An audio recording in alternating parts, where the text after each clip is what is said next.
What up, everybody? It's your boy, Little Fat Mushy Tov, representing the WCIS. We can inspire someone.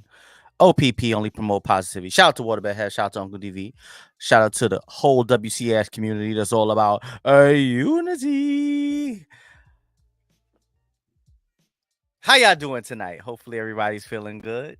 Shout out to Jersey Devil. Thank you for showing love. Thank you for showing love. How's everybody doing on this wonderful day? Hopefully, everybody's feeling good. Hopefully, everybody had a productive day. Hopefully everybody is in a good mood and looking forward to a 3-day weekend.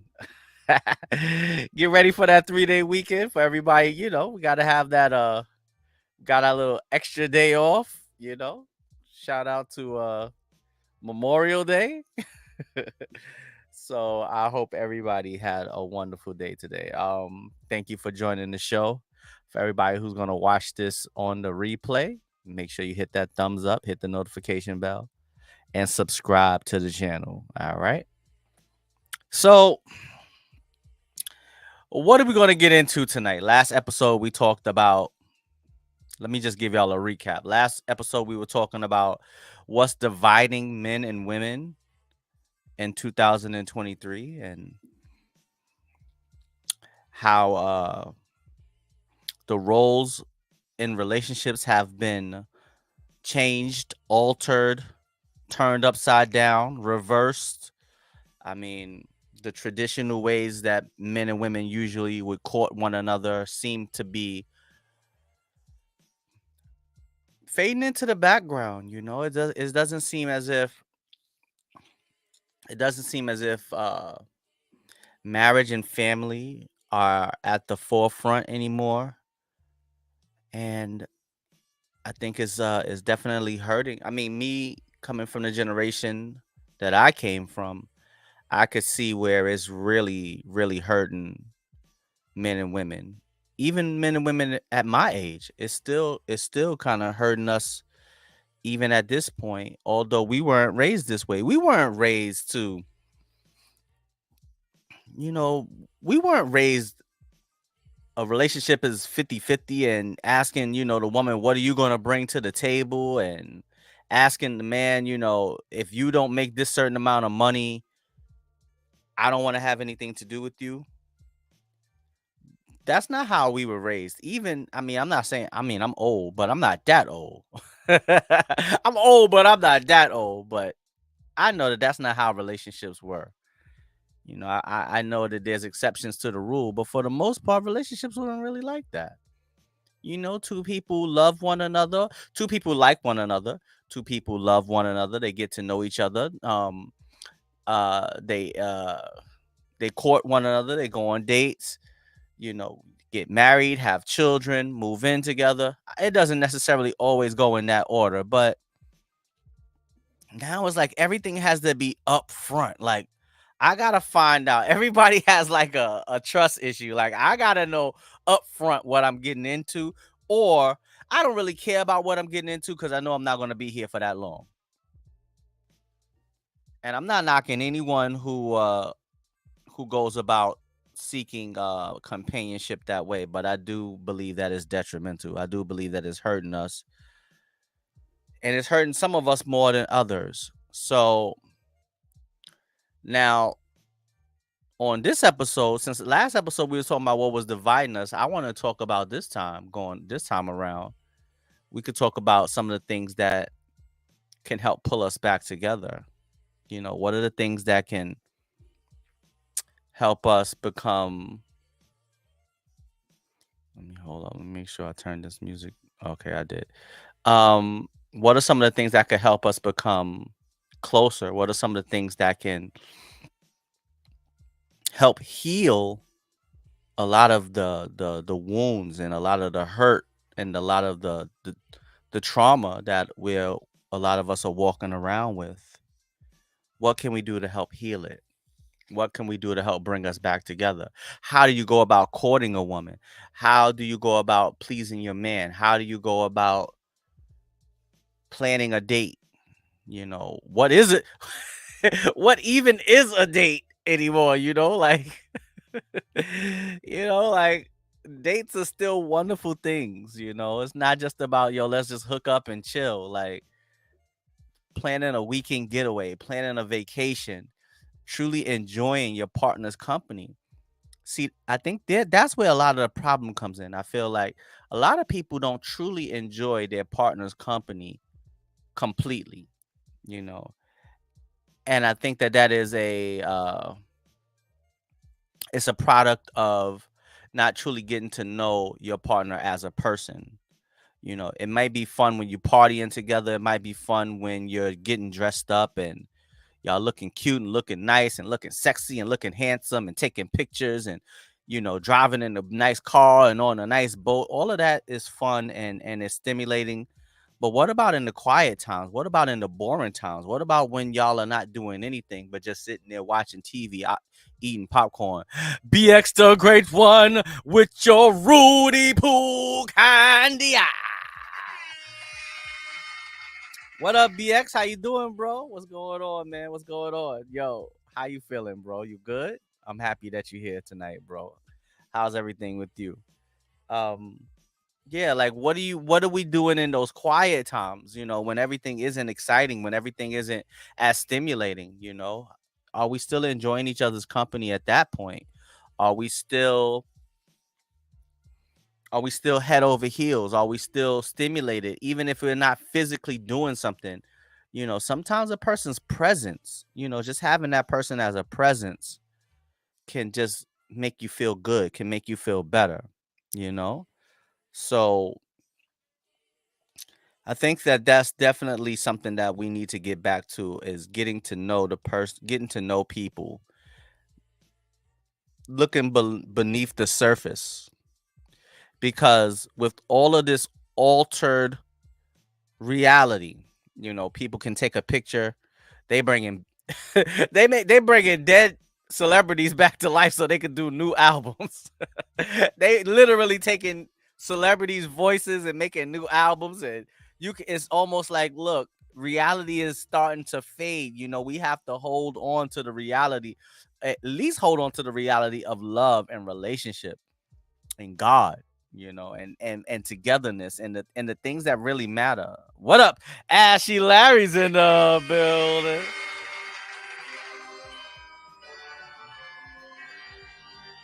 What up, Ashy Larry? How you doing, my brother? The fourth hostman. Welcome to the stream. Welcome to the stream. You know, like in this world that we live in now, everything is everything is can be altered, you know. So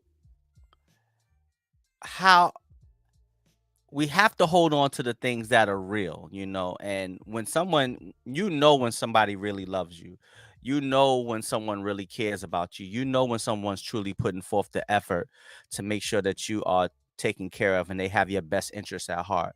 You know, you can feel it, you know, you can feel it.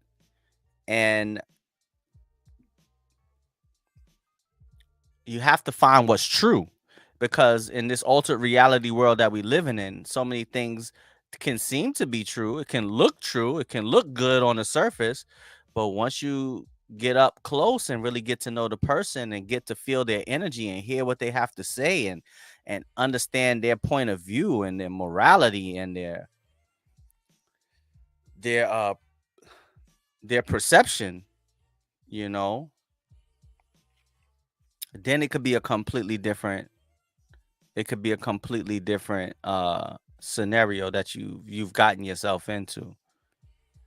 So taking time to really get to know a person for who they really are is truly important before you start to engage with them romantically, sexually, because now you know, once you start engaging sexually, you know, a lot of things can happen. You know, relationships usually catch on fire once you add that passion of love making or intercourse or intimacy. You know, that's when the relationship and those emotions and those feelings tend to come alive. And then once you get those feelings started, once you have those feelings, for men and for women, there's a lot of men and women in very, very terrible, bad, horrible situations because of things that they've done out of emotion, things that they've done.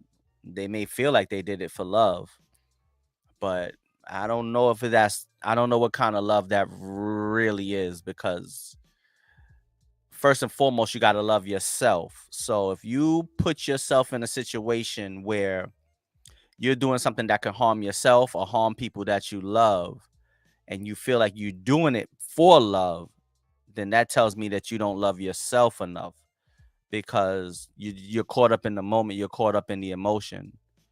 And it's very difficult to have, I don't know how deep your emotions and your feelings can get for someone, even if you've never experienced them physically. In my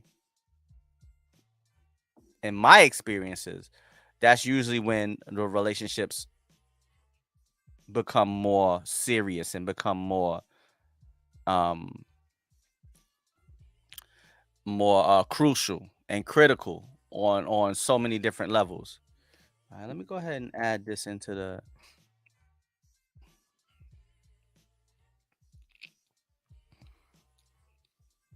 All right, let me. If anybody want to join me tonight, y'all could jump on in, jump into the conversation. Um, so yeah, once you add intimacy or sex into the equation, now it's hard to kind of like hit reverse and go back and try to get to know the person from the beginning, because you've experienced them intimately, and now her perception of you may be different, your perception of her may be different, in a good way or in a bad way. It all depends. It depends on your maturity level. uh but yeah, you definitely have to take time to get to know the person, because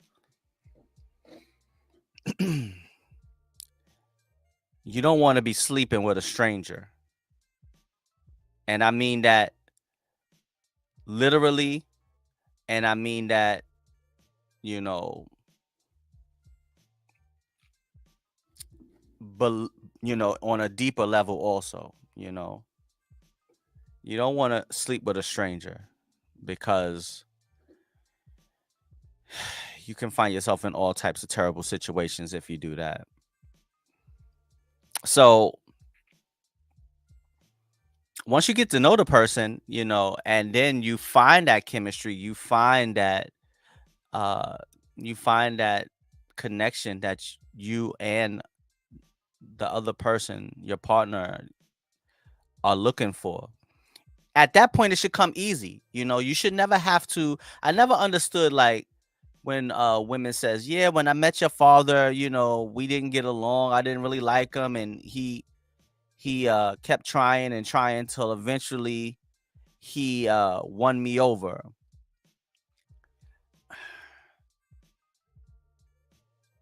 On a certain level, I get it, but then on there's another side of me is like, I wouldn't want to have to win.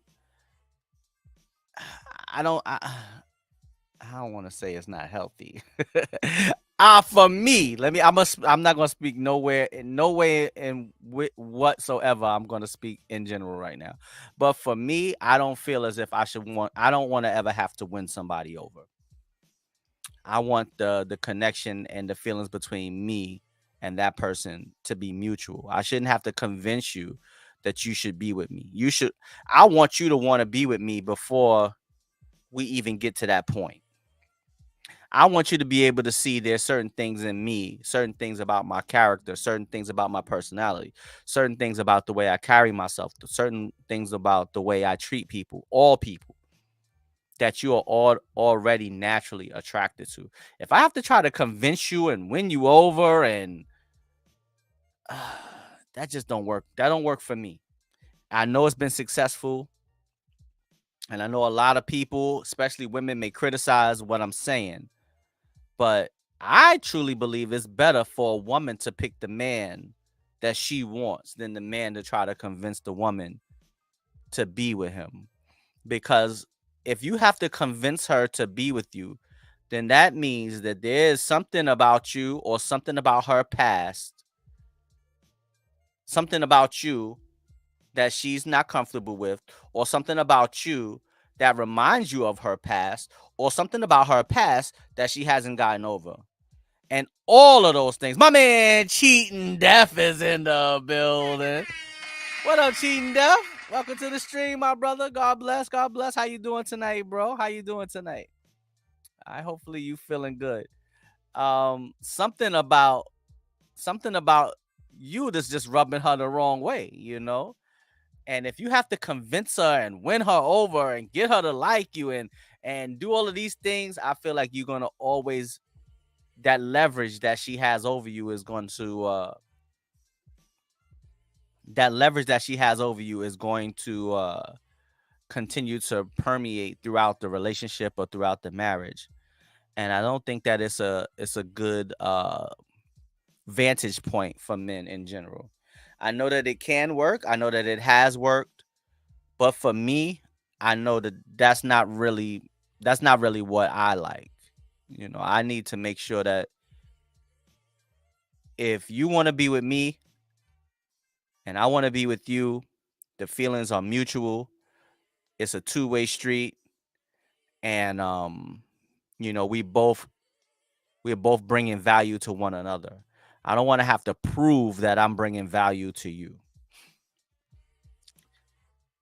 You should be able, as a woman, you should, before you even think about, you should take time to get to know a man well enough that you already see some type of value in him before you even agree to get into a relationship. You should see his values. You got to take time to get to understand what is this person made of? Where what is his or her mindset? What are their goals?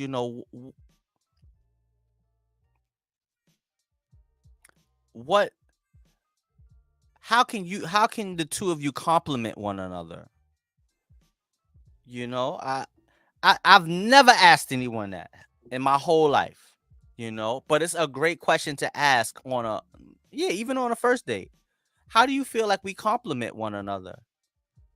How do you think we would, well, maybe not on a first date, not now, because people will meet on an app and then go on a date like 2 hours later. I'm thinking more of like an old school. Y'all done talked on the phone. Y'all done had a couple of conversations. You already have some type of chemistry. You already have some type of attraction. There's certain things about that person that you feel like, okay, I could see myself going out with this person. I could see myself spending time with this person. I want to get to know this person better. I'm attracted to this person in some type of way.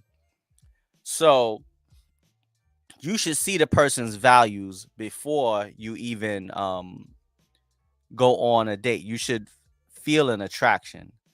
And if you don't, then maybe it's just not there. Maybe it'll take a little bit more time. Maybe it's not there at the moment, and maybe it'll never be there. But I don't believe that it's good to force it. Yeah, I don't believe that it's good to force it. Hold on one second. I gotta go. Let me check something real quick. Give me 1 second.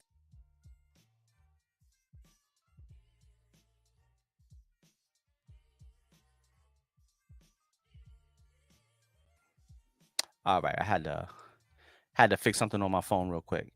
Um, yeah. So when you let things fall into place naturally, I feel like it just unfolds much more.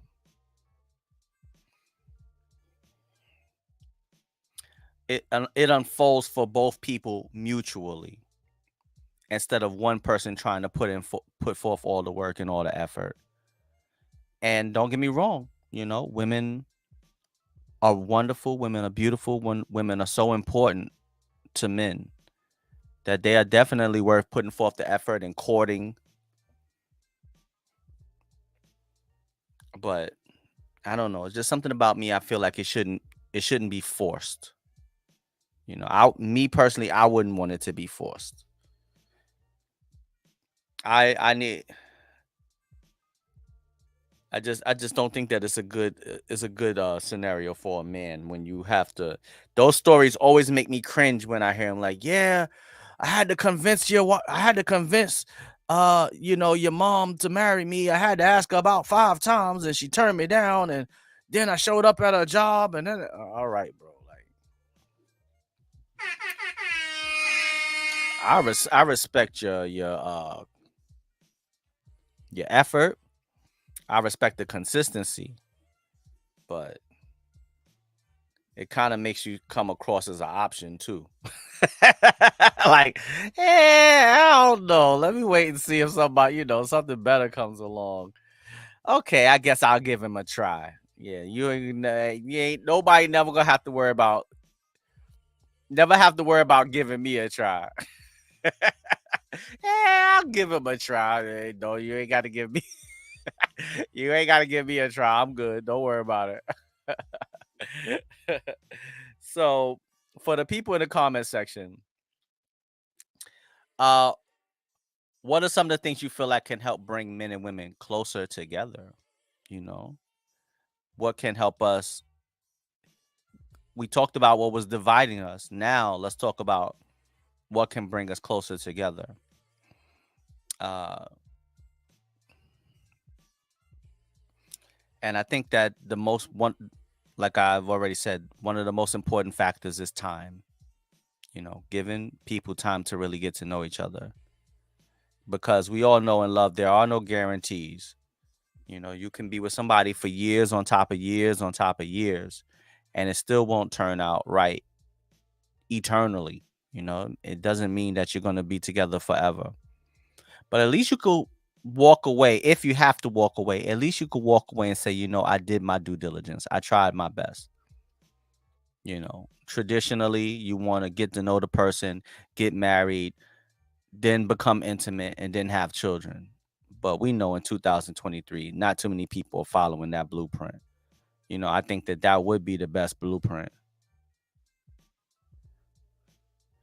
All right, let's see what Jersey has to say. Jersey said, maybe getting on the same page about what we want out of the relationship. That's very true. To have a goal in mind, an end goal. Where are we going with this? And that brings up a great point, because a lot of people are, as you get older, you can't. If you leave it up to the guys, you'll just be dating aimlessly, and ladies, y'all gonna be dating aimlessly forever. Yeah, I mean, let's just see how it goes. And 6 years later, it's like, all right, hold up. We still ain't went where. I think we done had enough time to figure out how it's going. So yeah, you need to have that conversation up front. Like, look, this is what I'm looking for. This is what I want.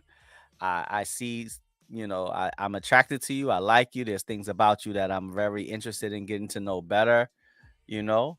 But if you're not looking for the same things, it doesn't make a difference how compatible the two of you are. I love you, baby. Not like I love my guitar. Laura Guitar's in the building.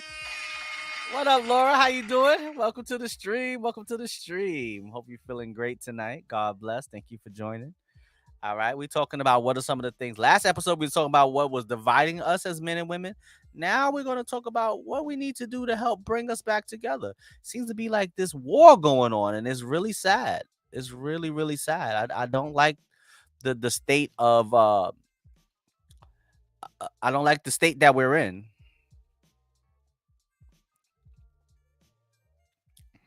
All right, let me see. This is not my point of view, but in this day and age, is spending the rest of your life with some realistic? Well, it depends on it depends on at what age you meet them, Ashley Larry. Well, it depends on when you meet them.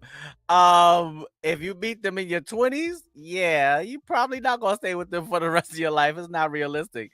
You meet them in your 50s, yeah, you might want to go you might want to go ahead and try to stay with them for the rest of your life. Unless you just don't care about companionship. Then if if you don't care about companionship, not you personally, Ashley, but if you don't care about companionship, then hey, it doesn't make a difference. What up, Harlem Hitman? What's going on, my brother? Welcome to the stream on the IG. But if companionship is still something that's bleeping on your radar, then yeah, you find somebody that you love, somebody that you get along with, somebody. Yes, Laura, I see you even on the YouTube. God bless. I appreciate it. I make sure you hit that thumbs up button. I don't know if you subscribe, but make sure you subscribe, Yeah, at a certain point, yeah, you want to have nobody. I don't know how many people want to grow old alone. I just don't think it's good for your heart. I don't think it's good for your health. I don't think it's good for your energy. You sleep better when you have somebody that you love next to you. Your day just seems a little bit brighter. The sun shines a little bit warmer. The birds are chirping a little bit louder. It just I don't know, maybe I'm just, that's just me. I'm still a hopeless romantic. I still believe in love. Obviously, I'm on here on this platform talking about love and relationships and how we can fix it. Majority of the conversations that I'm having. So it's still something that's definitely it's still something I feel like is crucial. I still feel it's very important. And I think that the state of men and women, especially in our community, is terrible. It's terrible. We have to do better. We have to do better.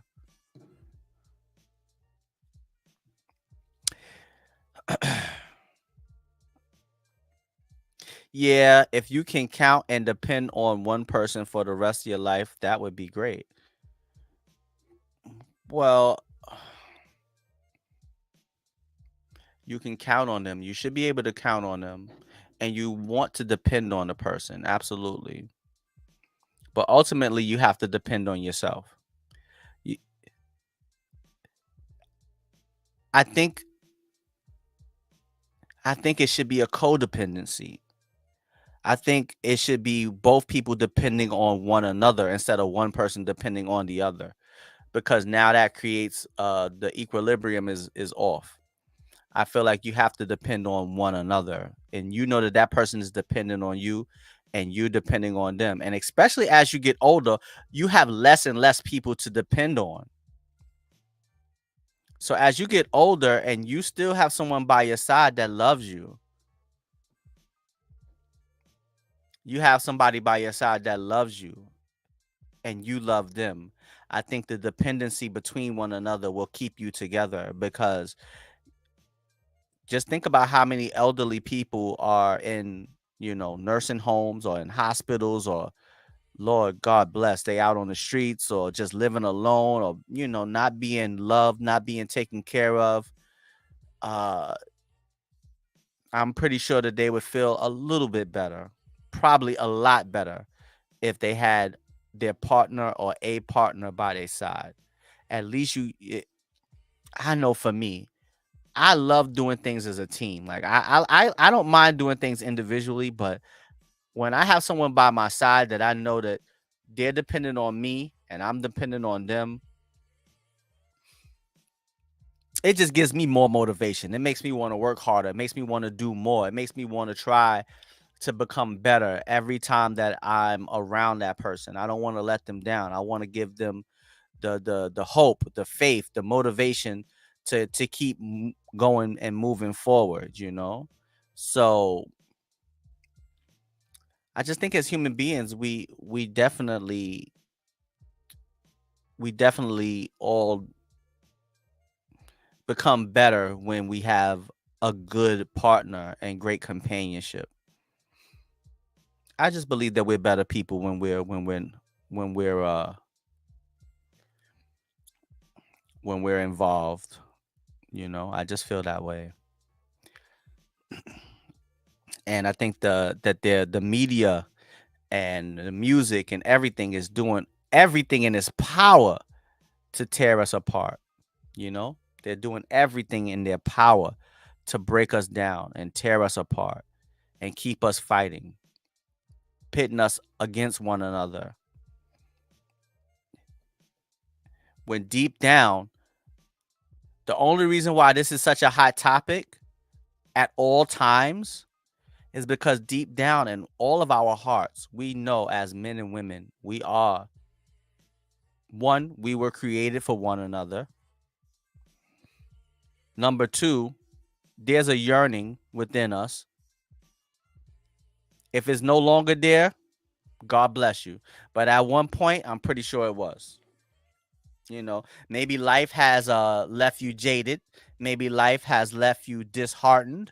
Maybe life has left you disenfranchised. So now you don't want to put your feelings and your heart on the line anymore. And I get it. Love is the only thing that will walk up to you, look you dead in the eyes, and slap you in the face and knock you down, kick you, stomp you, beat you down, and it'll walk away from you laughing at you. And you'll get up and chase after it and beg for it to do it again. Please, no, don't leave. Love, I need you. What up, bad girl? Bad girl snipers in the building. The first lady of WCIS. Acknowledge me. We the ones, you the twos. My main man Tom is in the building. What up, TK? Welcome to the stream. When you have that type of love can tear you apart, and you'll go look for it again. And I think that's a great thing. It's a heartbreaking thing when it happens, but it's great also because it shows you that love is within us. You're born with love within you. So I feel like it's something that will always continue to motivate you somewhere, somehow. You don't have to be taught to love. You do have to be taught to hate. None of us had to be taught how to love. It's a gift.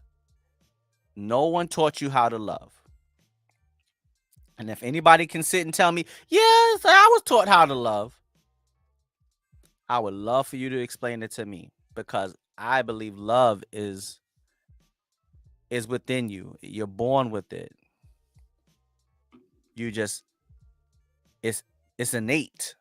It's an innate ability that we have, and it's our superpower, because the right kind of love can change the world. The right kind of love can change someone's life. The right kind of love can change a cloudy day to a sunny day. Just being kind and loving to one another. And it doesn't necessarily, and now I'm not even talking about romantically. I'm talking about in general, because love is not just romance, and love is not just intimacy, and love is just not just relationship. But yeah, we have to we definitely have to have an understanding of, going back to what Jersey said, you definitely have to have an understanding of what it is that you want out of the relationship. And if you don't go in with that conversation, then you can't get upset about the outcome. You can't be upset about the outcome, because you didn't do your due diligence. You didn't do your research. You didn't take time to really understand who this person was. Bringing the wrong person into your life can turn your world upside down. There's so many men that have been destroyed by a woman that they felt, she would never do this to me. She loves me. She's the mother of my children.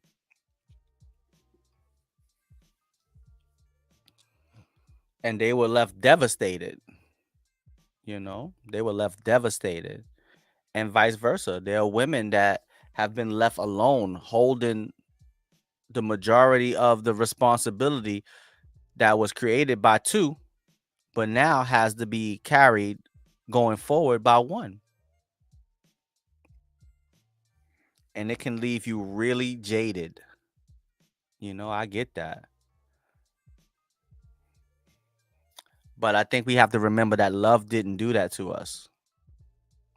The person did it. And then you also have to look and see what part you played in it.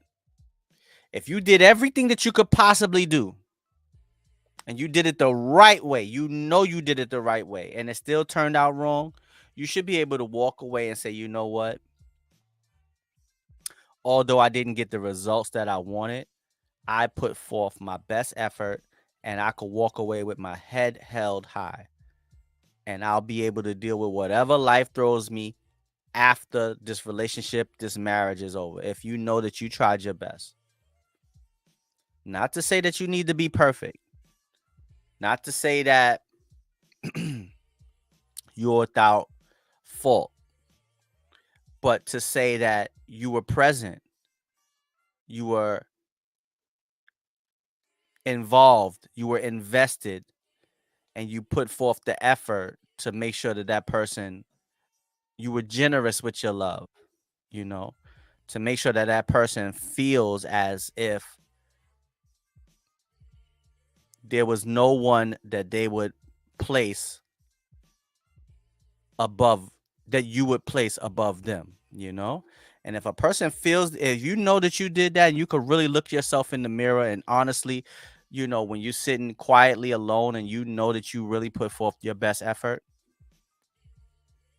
you ain't got nothing to be ashamed of. Love didn't do anything wrong to you.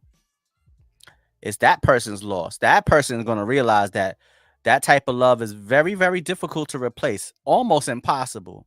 And it's becoming more and more impossible in this day and age. But without further ado, we're going to bring in our first guest tonight. All right. She's going to come on and knock on the door. All right. I want y'all to give a warm welcome to Jersey Devils in the building. All right. Let's bring Jersey to the building. What up, Jersey? How you doing? What's going on? Waiting on this dial up to Uh, last time you clicked on really fast. Come on. What's happened? What happened? I know. I think it's just because there's a lag. Like I watch it on my computer, and then when I get on my phone, the phone is faster. And Oh, okay. so, yeah, by All the right. time I like switch over, then I'm already like coming in. All right. Well, that's wonderful. How you feeling tonight? Good. How's it going? Everything is good. Everything is good. Thank you for joining me Mhm, tonight. mhm, mhm. You know, it's great because we had the discussion on Tuesday about what was dividing men and women, some of the obstacles. We touched on a lot of topics, a lot of things we talked about. So I don't want to I don't want to stew in the negativity, even though what we were talking about wasn't negative, Right. but I want to also now look at it from the opposite end of the spectrum and say, all right, we kind of identified the things that are dividing us. Now, let's talk about what are the things that men and women can do to help bridge the gap and bring us back together. Some of the things that we should practice as men and women when it comes to dating and relationships and marriage and parenting, co-parenting, moving on to a, you know, you might be in a situation and then you out of the situation, you get remarried and now you got to blend the family. It's so many different scenarios that can come out of just relationships between men and women. It can go in so many different ways. So I Right. wanted to kind of touch on that tonight to kind of like be on the opposite end of the spectrum of just talking about what's tearing us apart. What are we doing right? What are we doing to help, you know, what are we doing right? What can we do better to help bring us back together as in relationships, within family, within parenting?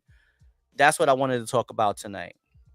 So I guess the first question that I have for you is what are some green flags, and what do you feel is the number one thing that could help bring men and women back together so we won't be in this, you know, that toxic energy that is becoming more and more prevalent, especially, you know, in this day and age.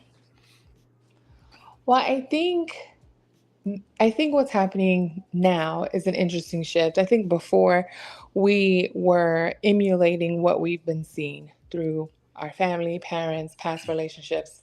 And so we have been maybe continuing the cycle right? So we kind of learn what we like, what we didn't like from the past relationship without really getting to know ourselves. And then we take that energy, whether it be trauma or, likes and dislikes, and we bring that into the new relationship. And so I think now mental health has become, I don't know if it's a trend or whatever it is. I think that is a positive of what we're doing right these days is engaging in mental health, speaking with someone, whether it be psychologists, whoever, family, friends, and getting to know ourselves, getting to understand how we best love ourselves, healing from past trauma so that we can effectively and positively communicate in relationships and engage in healthy relationships despite all of the negative or toxic relationships that are put at the forefront in social media. And so I think that is one of that ties into one of the green flags is someone who's able to communicate with you positively versus some of the kind of negative communication that we are used to, like you don't do this or that right, or tend to bring you down, or that narcissistic behavior. So although those are the red flags, and we did, or you did discuss that on a previous show, I think one of the green flags is just someone who's able to communicate with you in a direct way, with empathy and understanding, and so that tells you that someone is emotionally mature, or maybe more mature to enter into a relationship as opposed to someone who's, you ask what's wrong, oh, nothing, or, they kind of skirt around the issue, or they put everything that it's you, and they don't have this kind of self-reflective process that they go through to say, hey, I can see how we both escalated the situation to this point. Okay. So let me ask you this: how give me an example of when a man that you've been involved with demonstrated that, where where you were able to take a step back and see that he was able to understand where he went wrong, and he adjusted or changed the behavior, and you was actually able to see it, and it actually brought you and that person closer. Give me an example of someone in real time, in your real experience that has happened, because it sounds really good on paper, but everything sounds good on paper until someone tries to implement it. You could look at the blueprint of how to build a building on paper. This is gonna be a beautiful building until you start grabbing that iron and those bricks and the cement. Then it's like, oh my god. So let's talk about real life scenarios where you've seen someone be able to really understand who they are, change the behavior, and become better, and it actually benefited you in your relationships or relationship. I think, I mean, I see that happening all the time in friendships or whatever type of relationship where men are examining what is masculinity these days, or toxic masculinity, and they're realizing like, hey, I don't have to be, hard all the time, or I can express my emotion. That doesn't take away from me being a man or being able to provide. So um, I think it's been more in the self-reflective process for me, where in the heat of the moment, even myself, I've evolved from not shutting down, or not feeling attacked or whatever when I'm emotionally triggered. And so Hmm. I've had, people come back maybe a week, a month, a year later and say, hey, let's re examine this situation. I missed you as a friend, or whatever capacity we were dealing with each other, and is there something worth salvaging? And so it's just rehashing the past, like, hey, this happened, I didn't really like it. At the time, I didn't really feel like I was able to express my opinions or emotions or whatever. And then it's like you're able to hear that person clearer now when you're not emotionally triggered. So I've had that happen plenty of times where someone comes back, whatever length of time, and saying, hey, now that we're cooled down, let me express what I was trying to say. Okay. Yeah, I think that that's really important. I mean, it's a catchphrase that a lot of people, you hear people say it over and over again. But communication is key. And if you cannot communicate, if the two people that are trying to be in any type of relationship, if you're sharing intimacy, if you're parenting together, if you're married, whatever it is that you're doing, if you cannot communicate clearly and also listen, you know, people, I think they leave out the a lot of people leave out the listening part when it comes to communication. They had this, they got a chance to say what they wanted to say. And a But lot of times that comes while you're saying from what you need to say, they're not listening. a lot of times too, I think that can come from previous relationships, where now maybe you weren't heard, and now you just want to be right, or not you want to be right, but you want your opinions and your thoughts to be heard over the other person because maybe historically they weren't heard. And so you're not coming into this new relationship with like a blank slate. Say, hey, this person is not that person. They didn't do anything to me.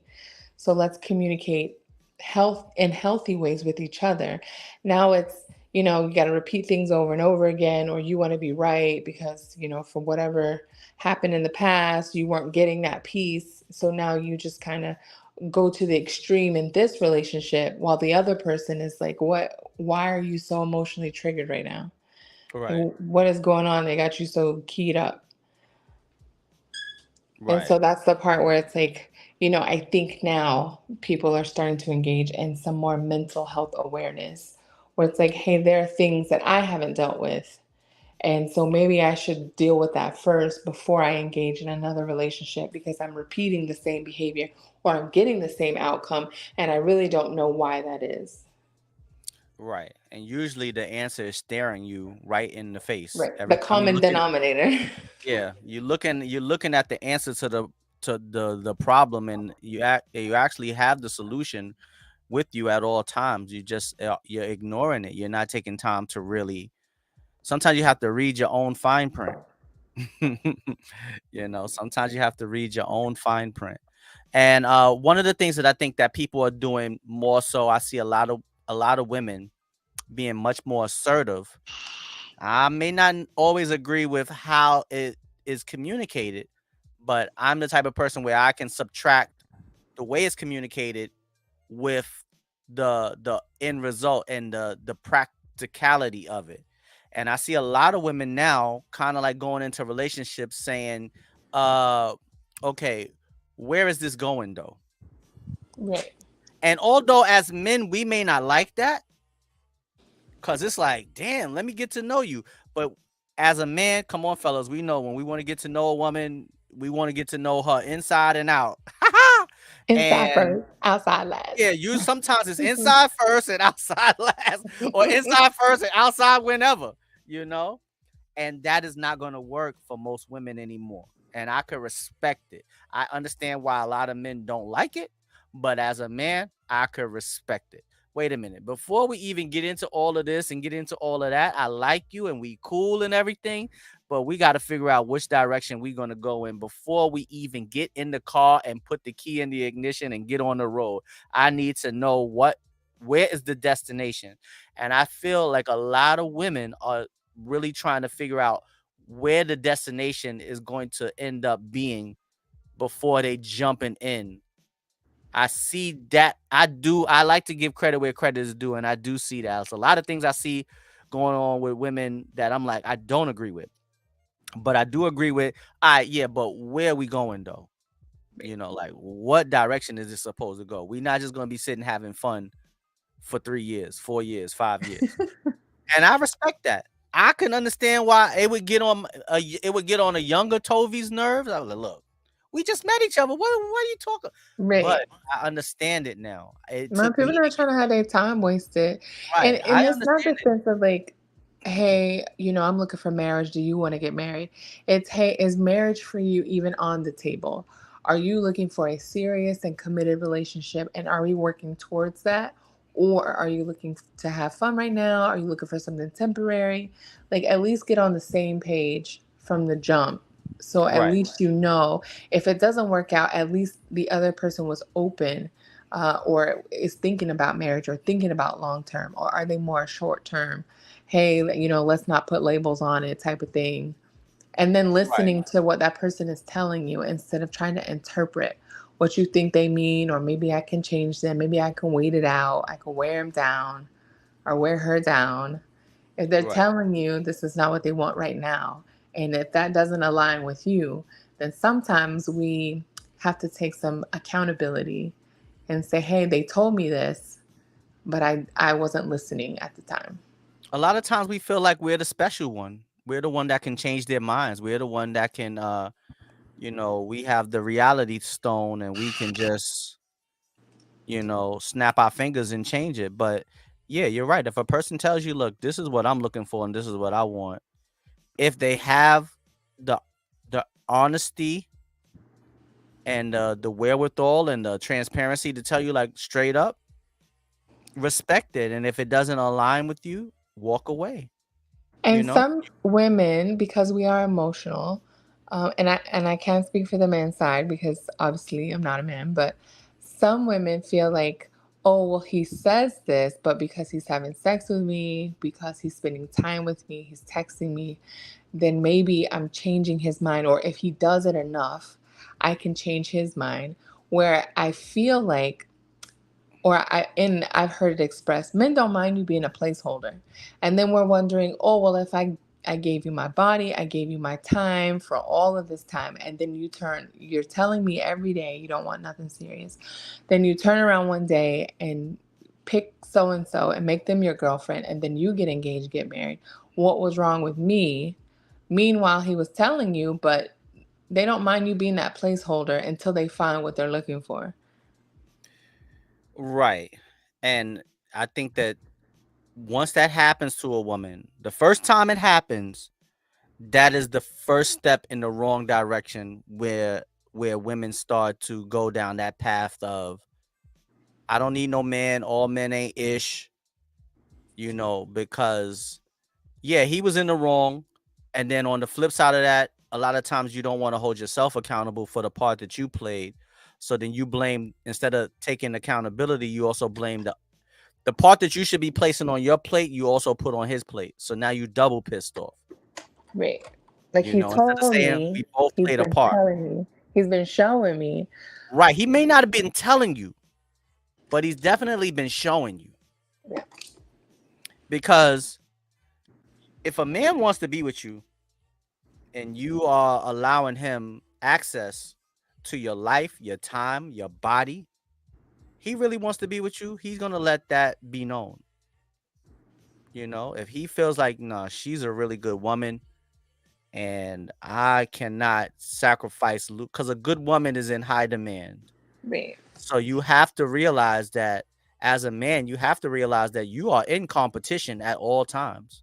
And most men are territorial, not all, but most. And if they are trying to lock you down, it'll he'll make it known that this one you don't touch. This one is mine. Right. And if that's not happening, then you have to, ask those tough questions that you maybe don't want the answer to because you're staring, you're glaring at the answer. Right. But see, I think another thing that's going wrong with a lot of the young men, a lot of things that's going wrong is that they are not, they're being fed by their celebrity idols that, these women are for the streets, these hoes ain't loyal, you toss them around and pass them around, they for everybody. Which I So don't then, get. yeah, which I don't get either. Which I don't get either. But that's what's being fed to the younger generation. So once you're being fed that, I think it makes it even more difficult for a young man to say, nah, this one is special. It's kind of like, nah, bro, she ain't special. She just like the rest of these dots and all of like, and it's hard. I don't want to say it's hard. It may be difficult for some men to stand there and say, nah. And even if they do it, they kind of like are shamed for it, or they not proud to say like I'm truly in love with her. You need to be proud of the person that that you choose. You need to feel confident and feel good about having a good person by your side. But if everything, and that's why in the last episode that we was talking about the things that are dividing us, because if these young teenagers and people that's in their 20s are going on social media, all they hearing is men and women hating on each other. And if that's what you're always hearing and hearing, and that's everything that you are what you eat. So eventually, if you don't have a home cooked meal, eventually McDonald's is gonna taste like a home cooked meal to you. You gotta get in the kitchen and cook and turn on the stove and turn on the oven, not just reheat something in the microwave or just throw it in the air fryer, although the air fryer is a godsend. But y'all know what I mean. Like, you could cook a good meal on the air fryer, but you can't cook the whole Thanksgiving dinner on the air fryer. In the air fryer, you can't. You're You gonna have like to turn that multiple air stove on. You gotta you gotta turn that stove on. And I think that a lot of the younger generation, they don't I think it's more with the men. I think women can still say, nah, he's special. I love him, he's the one. But with the guys, I feel like it's getting more of like, nah, ain't no good women. You can't trust none of them. They all good for one thing. And fellas, that is not true. And if you have that kind of energy within you, you need to examine yourself and try to alleviate yourself of it, because you're going against your nature and it's not going to turn out good for you. It's not going to turn out good. But It also might be too, it might be cool while you're young, but as you get older, yeah. it's not going to be so good. I think that was what I was gonna say, is that it's also depending on what phase of life you're in. Because I think that there is some value in exploring what you like, what you don't like, dating around when you're younger, seeing, seeing where your preferences lie. That's okay, as long as it is in a healthy way. But But how much time? right. And so that would depend on, what that person values, what they want out of life. But if you're, dating around in high school, you're in college, um, and then so you have to decide as a person if you meet that special one, and not listen to people say, oh, if you meet them in college, y'all ain't gonna stay together. Or if you meet them at such and such place at such and such time, that's not gonna last. And so you pass over a good person thinking that, oh, I always heard there's something better. The grass is Right. greener. And then you never see that greener grass. And then now you done passed over a special person. So I think there is some value in, having that phase of life where you're exploring, but also to looking realistically at life and what you want out of it, and knowing that there's going to come a point where if you want to settle down, leaving a trail of bodies maybe is not the best way to go about it. Or passing over a good person that you meet in college or wherever because someone told you that that's not going to last, and you're not going to meet the love of your life, or whatever. Not listening to kind of those negative influences, or looking at the source. Are there someone who's credible? Do they have a track record of healthy relationships, or do you have toxic people giving advice, or raising the next generation of toxic people? Right. So I had this conversation, and I've actually thought about it with myself too.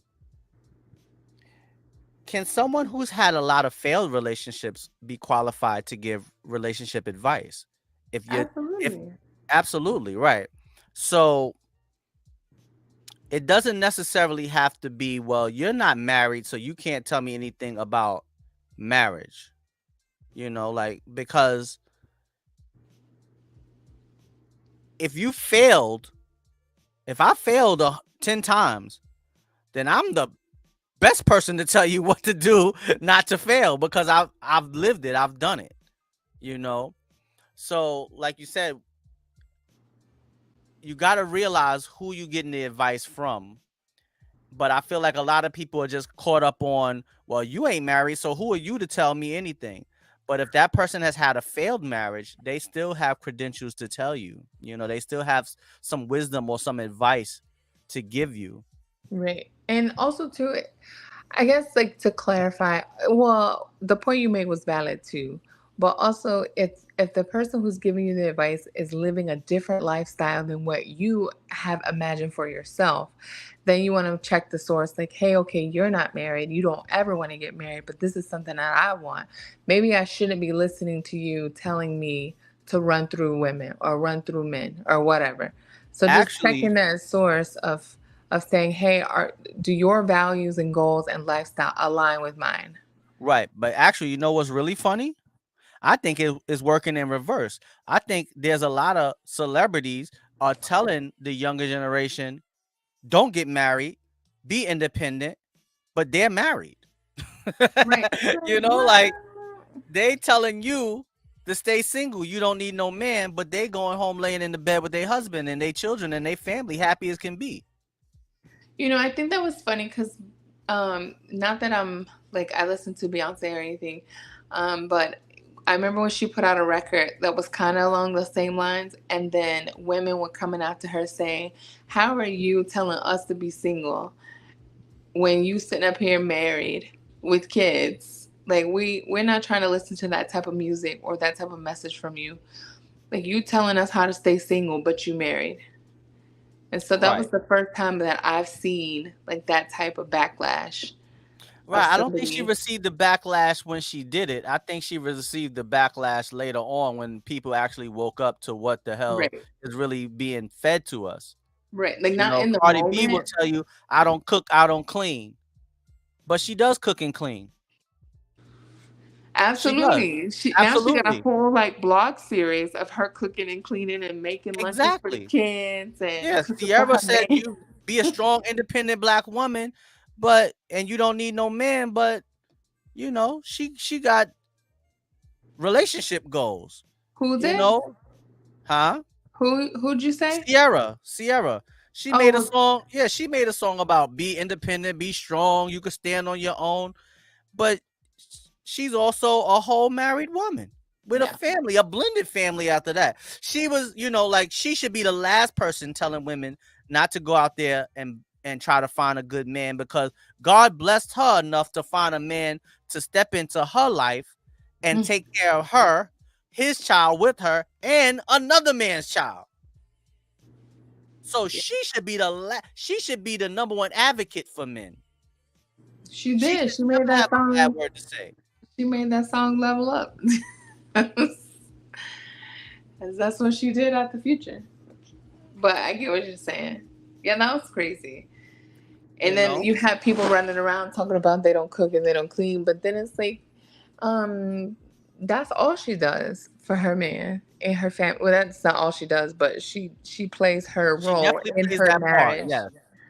Yes. um, Because in her you private life. right, because we all know, and I ain't trying to sound too controversial, but Spanish women are mothers and wives like that's traditional for them. Like it's still within the Spanish community's tradition to be a mother and a wife. I don't know how modern everybody else has gotten, but throughout my life, I've always seen Spanish women really leaning more towards wanting to have children and being not minding being subservient to their man and cooking and it's a whole big thing. I know it is. I've seen it with my own two eyes on numerous occasions. And I'm not trying to put, them over anyone else, but I'm just saying when I was young, I would go to my Spanish friend's house and his mother would come and serve him with no problem. Like it was just like just what she did.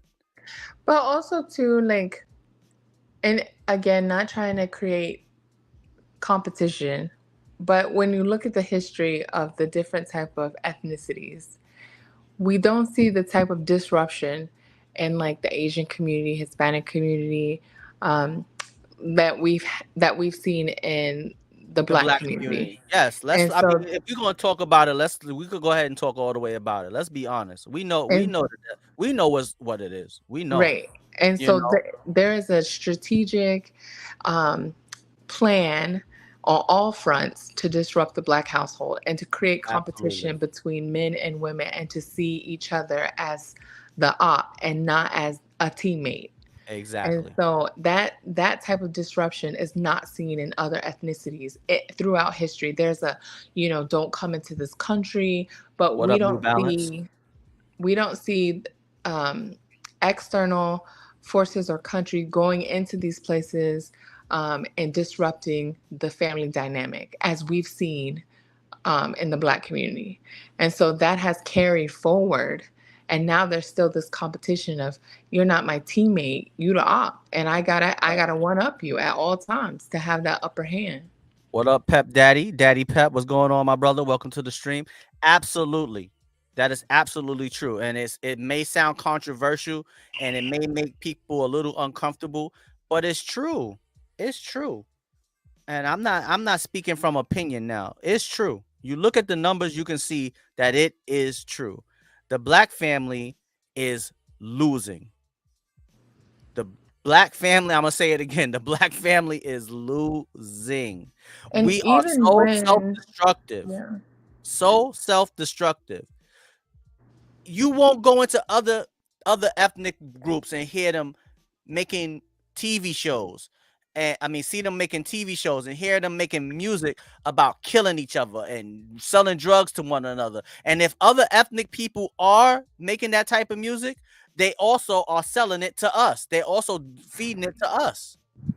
yeah, You know? and New Balance brings up a good point, which is what I was going to say is that even when you see the family dynamics starting to come back together, we had the what I forgot what it's called off the top of my head, but where we had like the um like SNAP and welfare. So the introduction of welfare originally was for, men going off doing these hazardous jobs and to support women and children. And then we saw that shift to say, okay, now that let's further disrupt the Black household and create these policies to say, okay, now you can't have a second adult in the household. So now it's, that survival piece. So are Right. we We going to talked about this starve before. together? Or Mhm. am I going to not marry you and not be with you so that I can get that help to feed my children or to feed my family? And Right. so that further separate, and that was government sanctioned Yeah, they and gave federally the sanctioned. black woman the opportunity to become more independent, and for the most part, they took it. Yeah, and so it's I mean, and then who's not? At the end of the day, you can say these are your values, but when you starving, your values go Yeah, out the window. right. Like you You trying to survive at starving, that you point. got 2 kids, you starving, and on top of that, the man, in some scenarios might be out there running the street. So it's like, you know what? I could do bad all by myself. But guess what? Now we got the government to step in and help. Now, would I say we should have never did that and we should have stuck together? That's what I would say. But I wasn't in that situation, so I can't judge. I will say it, but I can't judge it Right. because And the I'm not in same. that situation and I didn't have to make that decision, you know? The same, and I always say, and not just me, um, but and Doctor, I think his first name is Claude Anderson. He has like the Powernomics, and he writes about a lot of this stuff too. That desegregation and reintegration in this new society was a bad thing for the Black community, and I wholeheartedly agree. Like, don't disrupt and destabilize a community and then now tell them that they have to ascribe and assimilate into this new community without re-incentivizing and refamiliarizing them with their roots. So now we're just kind of, not now, but well, even now, some still, we're Yeah. kind of the lost tribe of people Yeah, we're that just are dwelling. dwelling, where do we fit in, because we've been taught to assimilate into this new society, but we don't even understand our society, our origins and roots.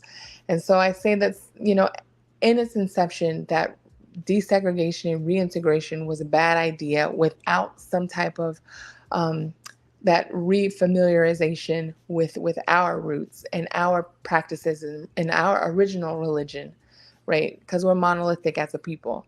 And so it was a travesty, but then also, you don't see this destabilization in other communities as you've seen in the Black community. And I think that's where that started. And so now we can say that the family dynamic is strong in these other communities and it looks great. But if you're lacking that historical knowledge to say, okay, these other communities weren't destabilized, so they do have a strong sense of family because that's all they've known. And they Ab- do have a head of the household because it's never been disrupted and they were never taught otherwise. Absolutely. Yeah, it definitely was it was a strategic, definitely strategic move by the government to just completely destroy the black family, and we were stripped and we've been left uncovered ever since.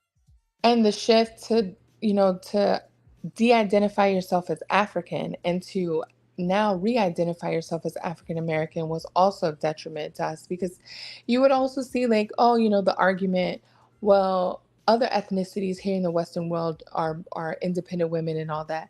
But it's like, have you went to an Asian country, to China, to Japan, to Korea? That's not the same way families are behaving, women or men are behaving in Yeah. those countries. That's only when they come over here and get Absolutely not. get that Western influence. But if you go back to their country, that's not the consensus amongst that population.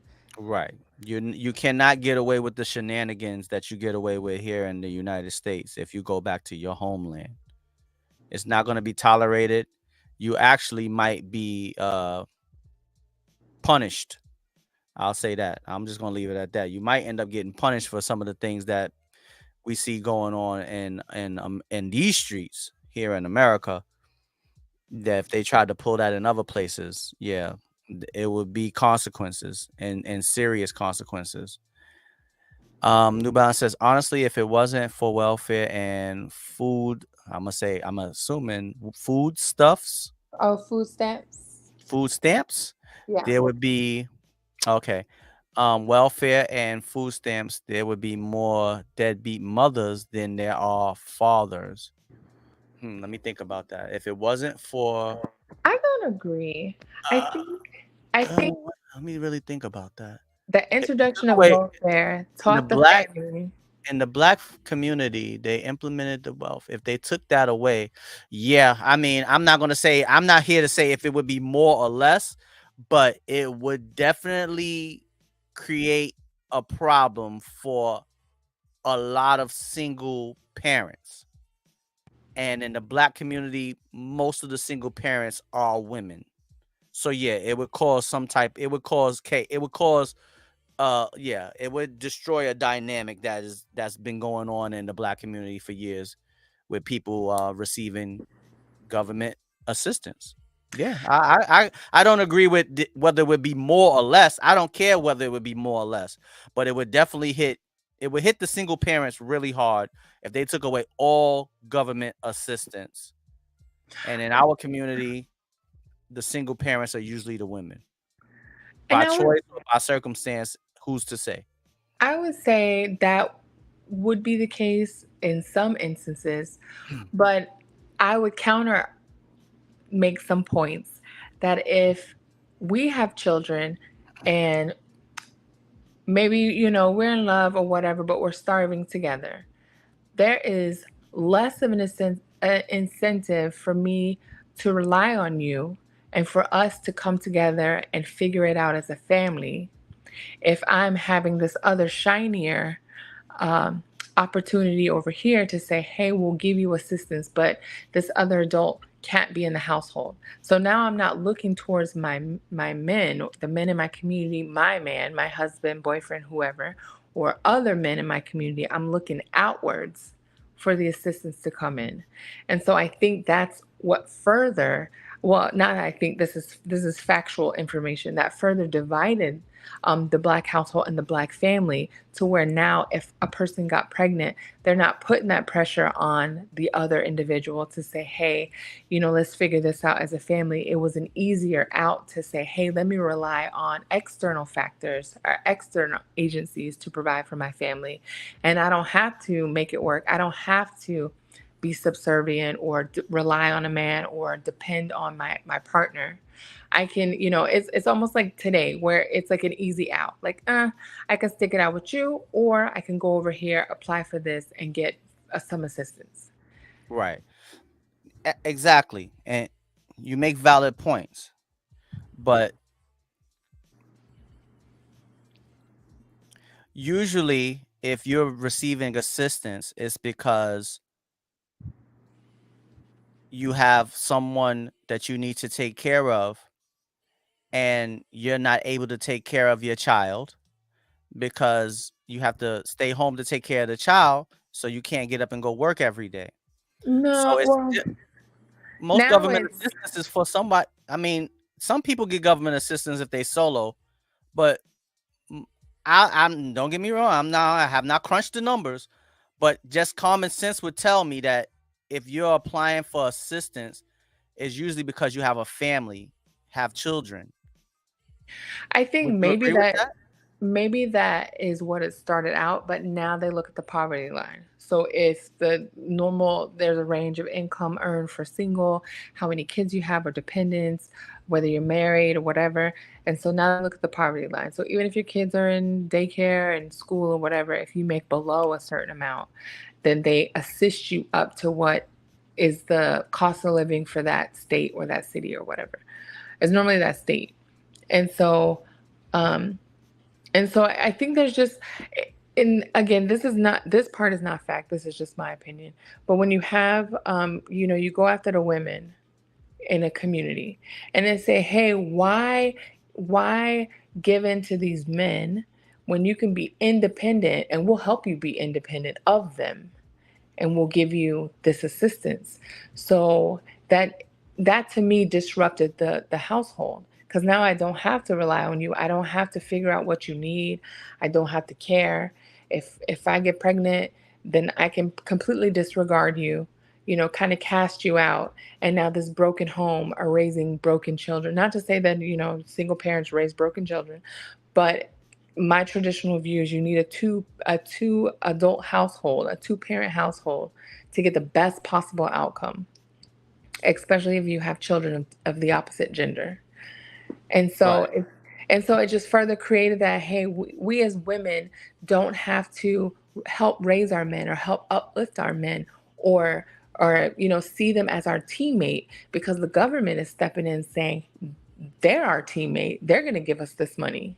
And so Right. that further started separating the household when what was that, Reagan administration, when they Mhm. started implementing the welfare process. And that is what it was designed to do in the Black community, was to cast the men out and for the women to be independent of the men and receive that assistance. Right. So the way, even going back to then and all the way up until now, I just thinking about everything and putting my mind to it.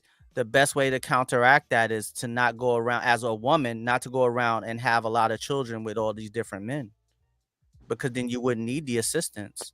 You would be able to get up and go to work because you don't have kids that you have to take care of. You can get up and go to work. The thing that's hindering you from getting out and getting a career or going to work or getting a job is the fact that you have children or a child. So at the core of it, the woman is in control of the children being brought into the world. So you have to be like, you have to say to yourself, yeah, I'm not gonna sit here and have all these children because I understand what path this is gonna. It's like they set the trap. I agree with you. The government set the trap. But as a woman, or as men and women, because children are created by men and women, we know that. But sex is, besides of some very terrible um e- uh, e- uh examples of, being Assault. forced, yeah, Yeah. assault, or y'all know what I'm talking about. We take those off the table. Women are in control of their bodies and who they have sex with. So yeah, you you you can't go around and have a bunch of kids then, because yes, the government set the trap, but you have to be smart enough not to go down the path where the trap is sitting there. And a lot of people went down that path and got caught in the trap. That's what Yeah, and you know. around that time too, it was the mass incarceration, and so it was a lot of attacks on multiple fronts, in a specific community, in the Black community. I will say that. But also too, like you were saying, it just, I think without It's that a vicious assistance, cycle. yeah, it was the cycle. And I think it would have, and another thing too was like, well, why do, it was an attack on Hispanic women, like, oh, they have all these kids, but we don't see the same outcome. Why is that? Is because part, um that the strong family dynamic. Even if you're not bringing in a lot of money, you still have a partner, a teammate that's at home taking care of, it's cheaper to raise the kids at home.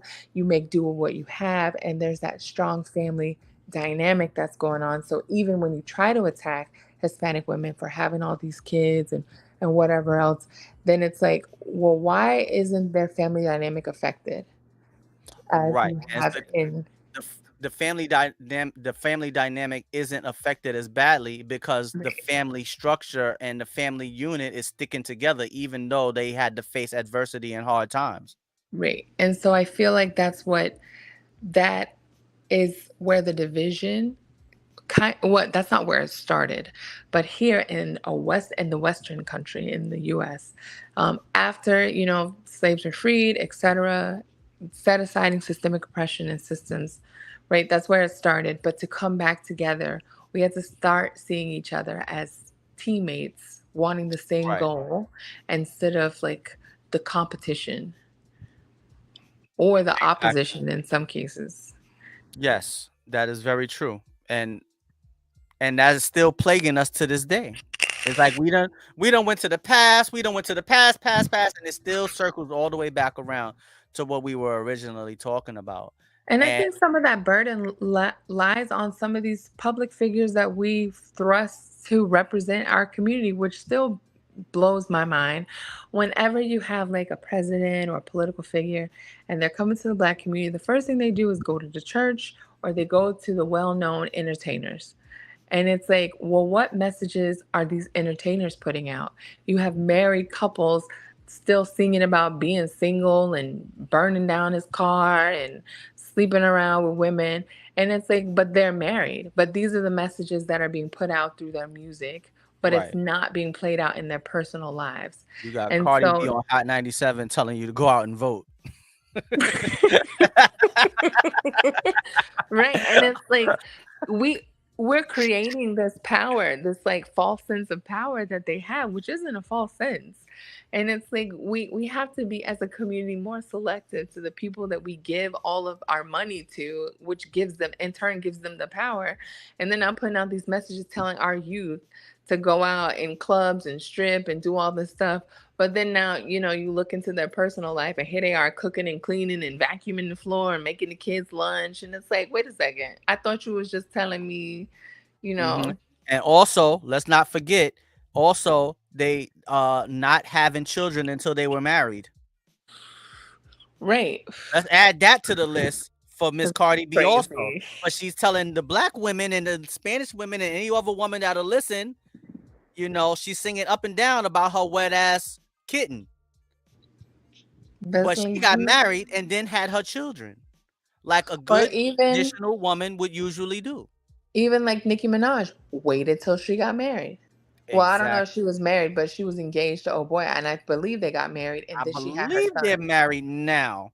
And then even on the flip side of that, no, not the flip side, but to add on to that, she's telling you, hey ladies, make sure that you deal with a guy who's a boss. Make sure that you deal with a guy who's the CEO. Make sure you deal with a guy that got stacks of millions.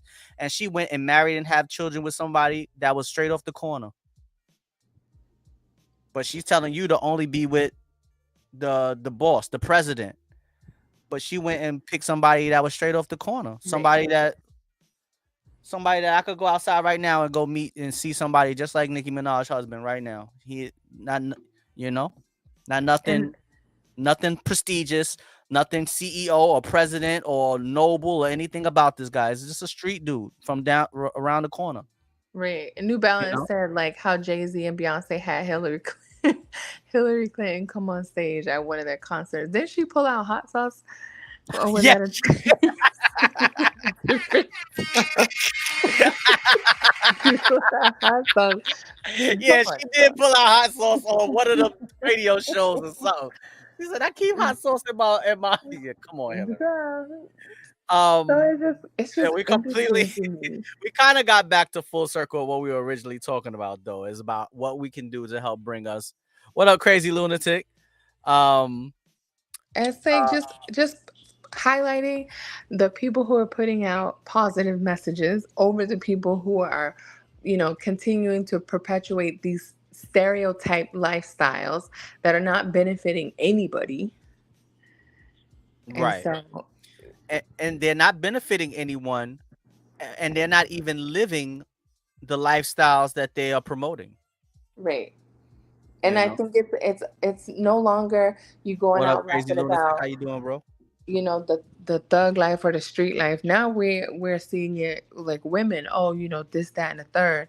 But then you get a peek into their private life and it's like, wait a second, you're doing the complete opposite of what you're out here singing about or putting in your music. And Right. so you have to, look at the messenger as well. Yeah, they're saying this, but what is their lifestyle, and does that align with my lifestyle? Right. What it and also you have to look and realize that most likely if you're looking at a celebrity, most likely you're not going to get the same results that he or she is getting Right. because they are privy to a privilege that most of us 9 to 5 working, men and women are not privileged enough and privy to. So their outcomes are going to be completely different. I Right. think that we have allowed the media and allowed the celebrity and allowed the internet and all the entities on the internet to just completely cloud our vision and sway what we really know what love and relationships is all about. We deep down, I believe, most of us, I would say, over the age of 27, I'm being gracious, over the age of 27, really still know what love and relationships are all about, but we refuse to put our foot down and really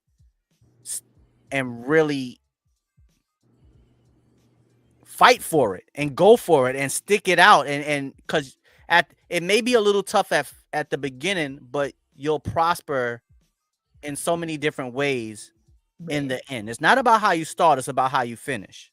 And putting those egos aside to say, hey, it's not weak of you or less of you to cater to your partner, cater to your man. I Right. can't speak for the man side because, again, but for at least for the women, it's not weak of you to be dependent on your partner or Yeah.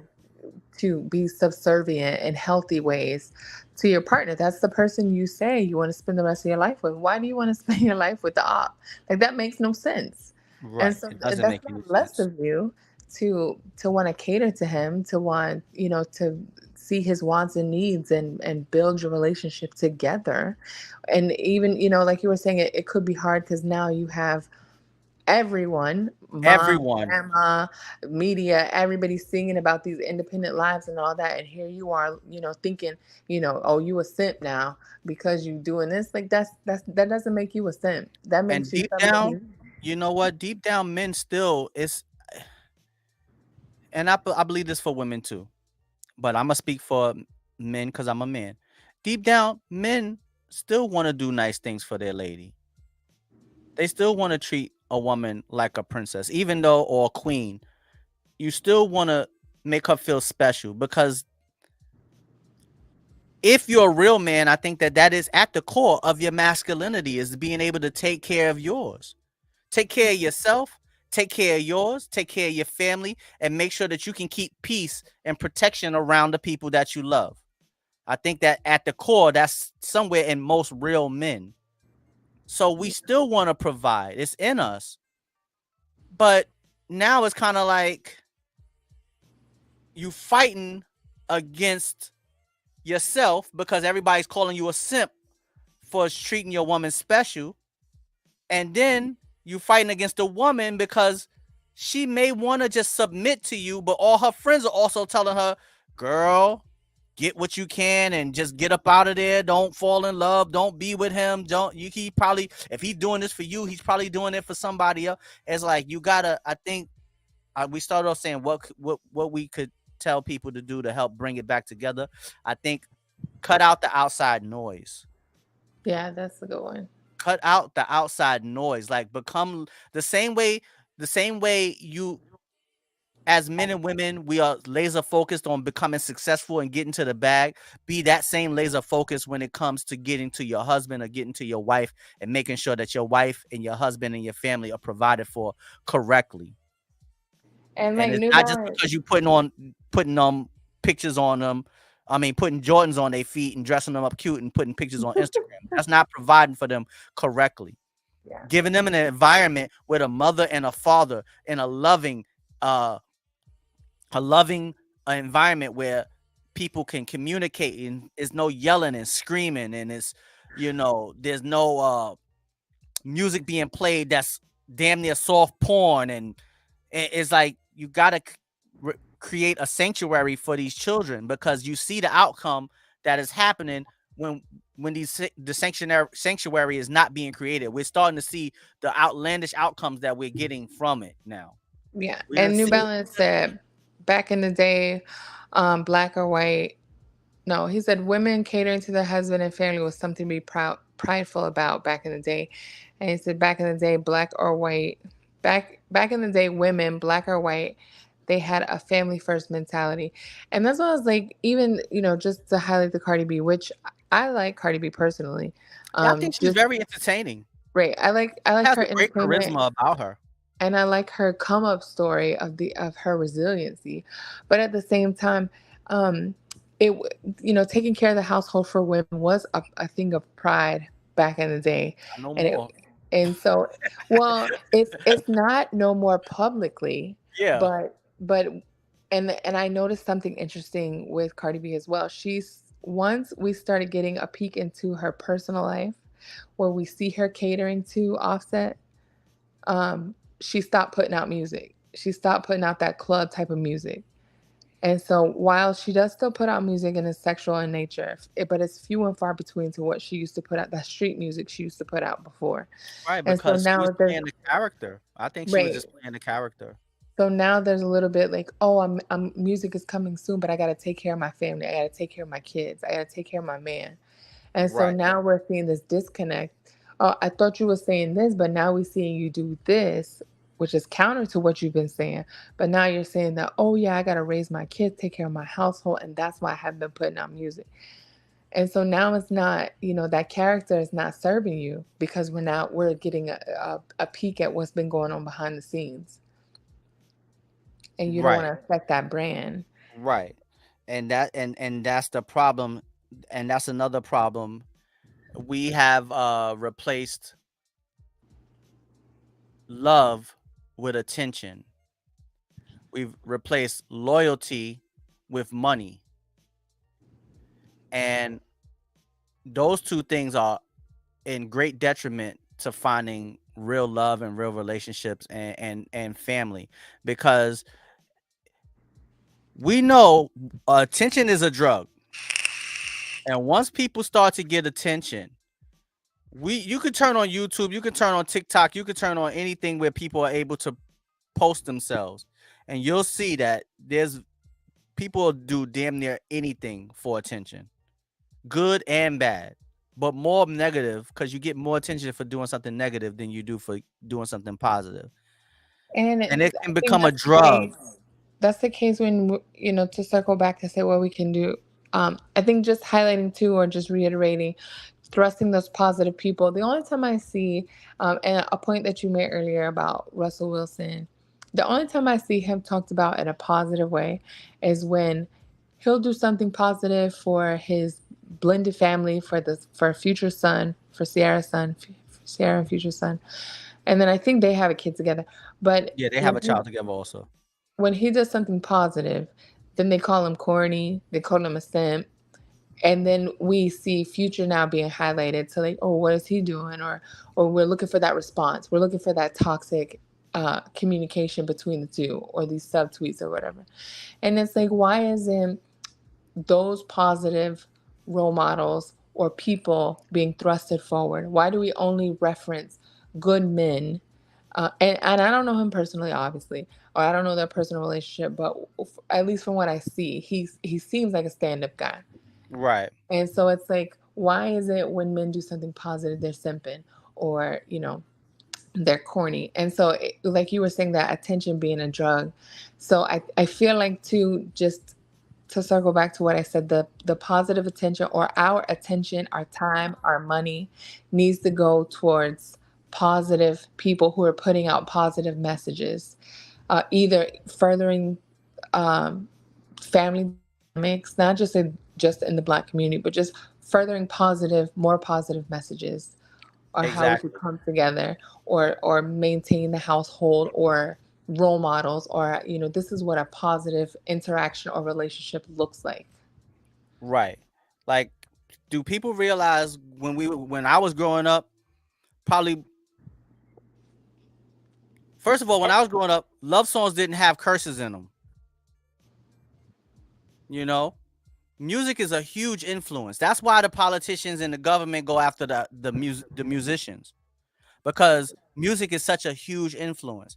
Michael Jackson, was the biggest artist in the world, and he's singing about heal the world, make it a better place. Take a look at the man in the mirror. Love for one another. So many Stevie Wonder, Whitney Houston. You didn't. These people were not scandalous at all.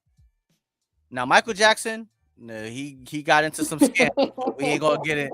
We ain't gonna crucify that man because he was a target also. But that's a different topic for a completely different show. But what I'm Yeah, saying is, also too, I didn't see, even if we're talking about that type of music, as far as, like, I would say, like, the positive rap, where we see, like, Tupac and Biggie. True, they had that street life, right, a product of their environment. But when they shifted to uplift a community and to talk about real issues, then we see them get targeted. It's not until, and then the music is used as an influence. And right, so go after these people, and I guess that's why they go after the entertainers in the Black community, right, because the even though I music, hate it. the music is can change you. But You that's, know, we're telling them, these people hold our power. right. And the people, at least when we were younger, the people that they were telling us hold our power actually had a positive message to put forth. Was the church. And Right. so it was And then pastors. also at least you had variety. Right. So you could have NWA, but you also had, Boogie Down Productions. You had Little Kim, but you also had Queen Latifah. Yeah. And Now MC Light. everybody is And Little Kim. yeah. Now everybody is NWA. Or it's whoever Um, they, put the most money behind, like with Ice Spice or whatever, or Lotto or somebody. It's like every time I turn around, they're recreating the same image. So if we don't have Nicki Minaj put up music, or Cardi B, who else can we get to go out there and look and dance provocatively? And so, and then I thought that was a great point that they brought up about Lotto, is that when she was a teen and she won that contract and she put out music, she wasn't getting no what up, airtime her because Cherie? she had on her clothes. And the minute she dressed differently, then she got all this attention. But we gave her that attention as a society. Not saying just as a community, but as a society. So it's taking them back to not going towards our entertainers who are there to entertain us, but go towards these people, like the church, if that's what you believe in, or to Your more elders. the elders of a community. Like, these are the people that politicians should be visiting, not going to Beyonce and Jay-Z, watching Hillary Clinton pull out hot sauce, and going Uh-huh. to Kanye And Megan West, Thee who's Stallion. Meg the Stallion, or Kanye West. Like, these are not people you want speaking about your political affiliation and your objectives as a Well, community. I mean, I They don't guess live after your I guess lifestyle. after Donald Trump, I guess anybody can do it. Right? They not with you working at 9 to 5, working them 14 hours, 16 hours. They have no clue of how much milk costs, or what goes on in your district, your city, your state, to be able to speak about your political agendas for the next president. What type of sense does that make? You have billionaires speaking on The the political issues of of the poor the and the poor. disenfranchised. That make Uh, no sense. Shout out to New Balance. We got to take time out to say rest in peace to Tina Turner. Also, Oh yeah. yeah, we got to say rest in peace to Tina Turner. Tina Turner. Actually, you know what? My grandmother actually knew Tina Turner. Actually went on tour with. She was like one of her background singers and dancers. Yeah, I have pictures of my grandmother with Tina Turner. So I've never met her, but she was a friend and an associate to my family. And may she rest in peace. You know, Oh, she lived to what, 86, I believe.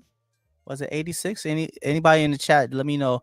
I don't want to start asking Google because then they're gonna start going crazy. But rest in peace to Tina Turner. You know, I mean, whether you was a fan of her music, 83 years old. Okay. Whether you were a fan of her music or not, somebody say the name Tina Turner, you knew who she was. right. You know, somebody say Tina Turner, oh, she's a singer. What's love got to do? You're gonna know who she is. Like that, her name. Some people names don't ring those type of bells, but Tina Turner is a name that Aretha Franklin, a Tina Turner, Diana Ross, like these are the names that we grew up with. Whether you ever heard one of her songs, you knew who Tina Turner was. Or at So the very least, her name like says resilience. Or we know she went through a bad relationship and was able to overcome that and still right, go on and find success and whatever that looks like. absolutely. So may she rest in peace. 83 years old. She lived a long, Full life. wonderful, and full life. May she rest in peace. And my favorite Tina Turner song is We Don't Need Another Hero. That was my favorite Tina Turner song. Private Dancer, I liked Private Dancer because I like to try to sing like Tina. I'm your private dancer. I always love, even when I was little, I like trying to sing it like she's like, what up, boo? Guess who stepped in the room? His mama named Clay. I'ma call him Clay. What up, Jay Clay? What else is Um, yeah, but yeah, rest in peace to Tina there? Turner. And you know, these topics, I love talking about this stuff because it continues to give you material. It's the gift that keeps on giving. I just looked at the time. I'm like, damn, an hour and 43 minutes. I've been talking for about an hour, and I've been talking for an hour and 43 minutes. Jersey been on here with me for at least an hour. At And least it's like, I want to end with saying that we touched on a lot of topics and a lot of things that's still tearing us apart, things we need to do to help bring us back together. But at the end of the day, I feel like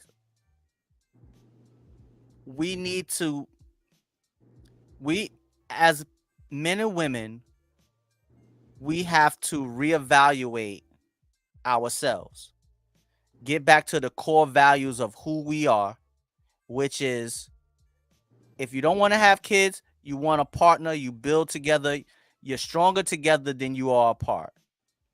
You find a good person and you really stick with that person. You invest in one another, you build together, and at is no guarantee. A person, you can build an empire together and that person could still leave you. I understand that.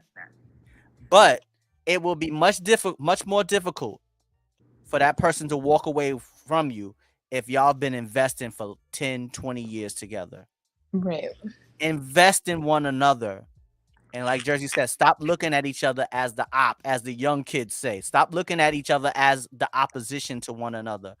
Build, invest in each other, not just financially, but financially also. But invest in each other's health, invest in each other's mental, invest in each other's emotional, invest in each other's happiness, invest in each other's peace. There's so many things we can invest in when it comes to men and women.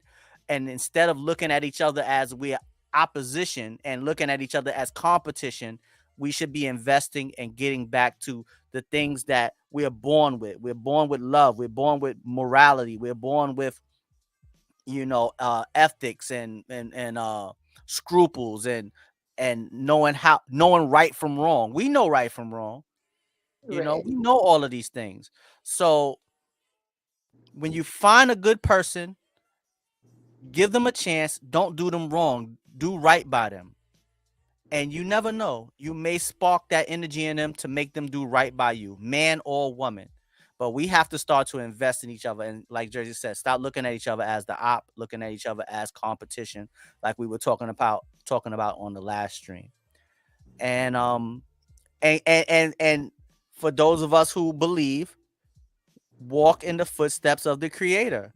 You get married, you have children. If you start having children first and then trying to get married later, most of the time the marriage don't come after the children. Like, go look at the numbers. Look at the numbers for yourself. you know and we all know children are precious and children are gifts from God and we love them, but those children need both parents to be raised correctly, thoroughly. You're cheating them. You may feel like you're not, but ultimately they're being cheated if one parent isn't present.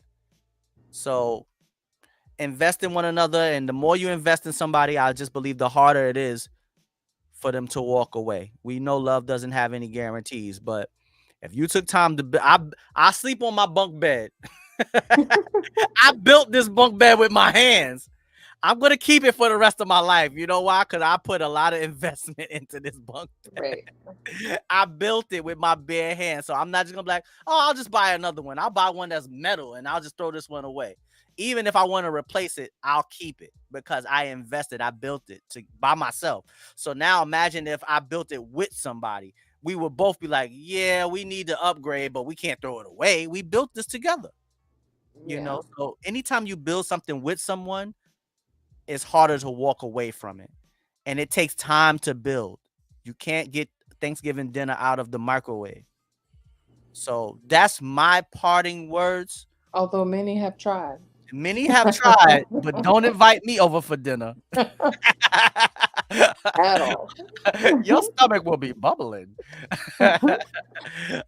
Jersey, you got any parting words for the people? We're gonna bring you. My stomach You know what bubbling we're just gonna do? We're gonna bring you to the front of the stage too. thinking Don't even about tell me it. not to. So my stomach bubbling just thinking about that microwave Thanksgiving A dinner. microwave turkey. Mm-mm. Uh-uh. I'm fasting this Thanksgiving.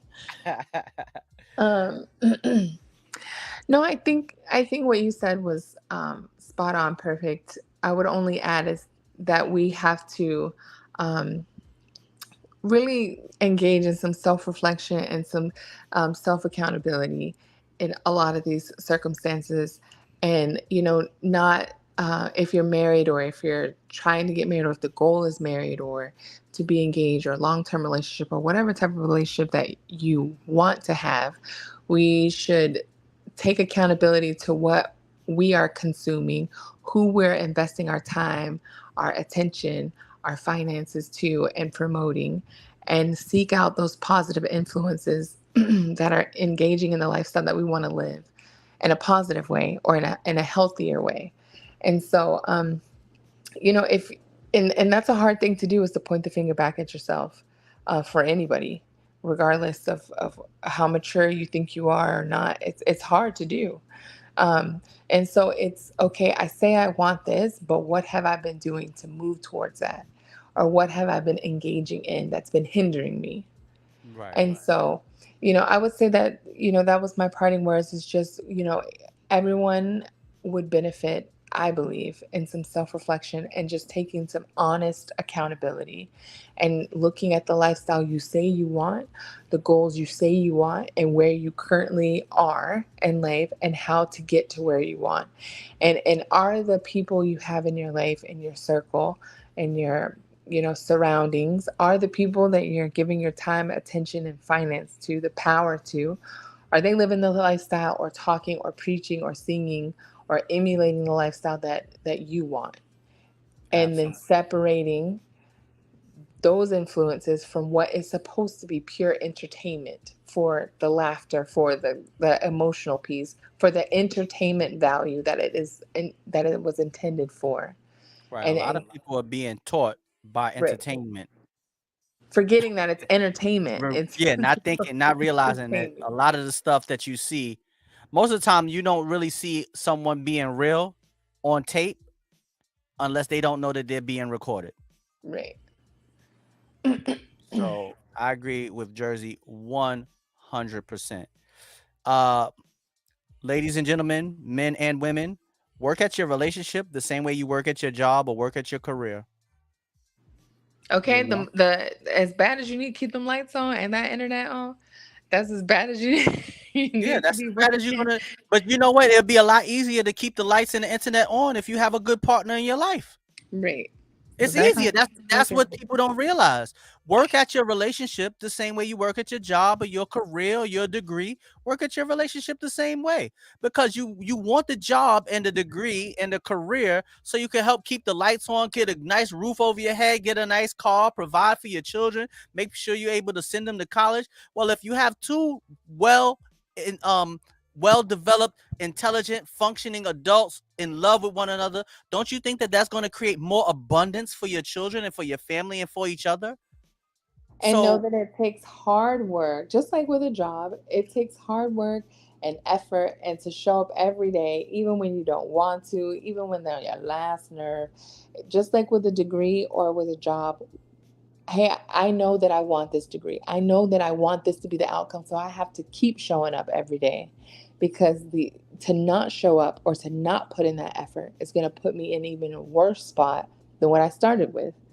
So that's the right, same mentality that you should or it would be helpful to have in your partner. I need this person in my life. So I need to, learn about them and work at us being together just as bad as I work on keeping these lights on. exactly. Jersey, I want to say thank you once again. I Okay. truly appreciate you. I appreciate your wisdom.